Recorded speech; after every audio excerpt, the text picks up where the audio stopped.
Hi hello welcome back to Hamsa delicious recipes. ಇವತ್ತಿನ ರೆಸಿಪಿಲಿ fish curry ಮಾಡೋದು ಹೇಗೆ ಅಂತ ನೋಡೋಣ. ಮೊದಲಿಗೆ ಒಂದು ಪ್ಯಾನಿಗೆ 2 ಟೇಬಲ್ ಸ್ಪೂನಷ್ಟು ಎಣ್ಣೆ ಹಾಕಿ, 1 ಟೇಬಲ್ ಸ್ಪೂನಷ್ಟು ಜೀರಿಗೆ, 2 ಮೀಡಿಯಮ್ ಗಾತ್ರದ ಈರುಳ್ಳಿ, 1 ಇಂಚು ಚಕ್ಕೆ, 4 ಲವಂಗ, 3 ಗೆಡ್ಡೆ ಬೆಳ್ಳುಳ್ಳಿ, ಇವೆಲ್ಲವನ್ನು ಗೋಲ್ಡನ್ ಬ್ರೌನ್ ಆಗೋ ಗಂಟ ಫ್ರೈ ಮಾಡ್ಕೋಬೇಕು.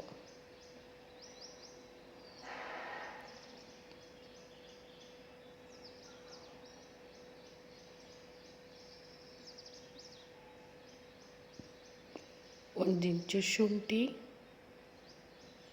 ಆ್ಯಡ್ ಮಾಡ್ತಾಯಿದ್ದೀನಿ ನಾನು. ಇವೆಲ್ಲನೂ ಟ್ರಾನ್ಸ್ಪರೆಂಟ್ ಆಗೋ ಗಂಟ ನೀಟಾಗಿ ಫ್ರೈ ಮಾಡ್ಕೋಬೇಕು.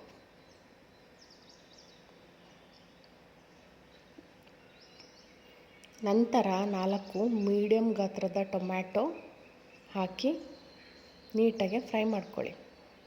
ಟೊಮ್ಯಾಟೊ ಎಲ್ಲ ನೀಟಾಗಿ ಸಾಫ್ಟ್ ಆಗಬೇಕು.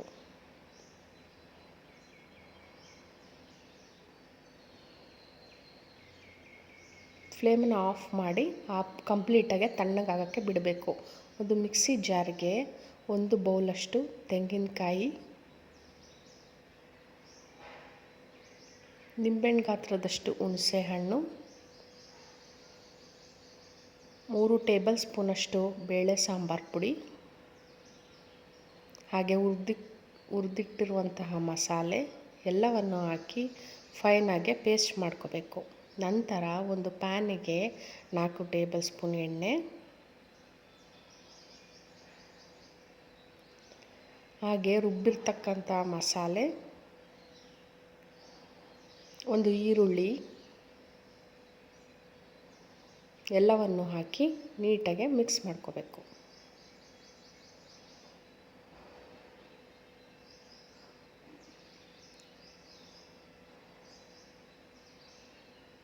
ರುಬ್ಬಿರುವಂತಹ ಮಸಾಲೆ ಕನ್ಸಿಸ್ಟೆನ್ಸಿಗೆ ಎಷ್ಟು ಬೇಕೋ ಅಷ್ಟು ನೀರನ್ನು ಹಾಕಿ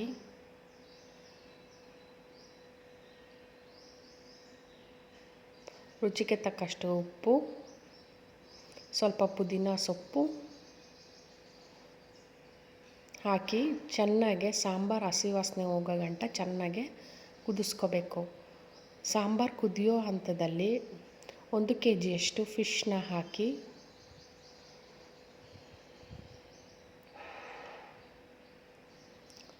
ಮುಚ್ಚಳ ಮುಚ್ಚಿ 5 ನಿಮಿಷ ಬೇಯೋದಕ್ಕೆ ಬಿಟ್ಬಿಡಬೇಕು.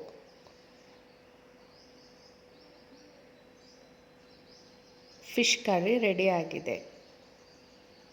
ನೀವು ನಿಮ್ಮ ಮನೇಲಿ ಟ್ರೈ ಮಾಡಿ ಹೇಗಿತ್ತು ಅಂತ ಕಮೆಂಟ್ ಮಾಡೋದನ್ನು ಮರಿಬೇಡಿ. ನನ್ನ ವಿಡಿಯೋ ಇಷ್ಟ ಆದರೆ ಲೈಕ್ ಮಾಡಿ, ಶೇರ್ ಮಾಡಿ, ಕಮೆಂಟ್ ಮಾಡಿ. Thank you.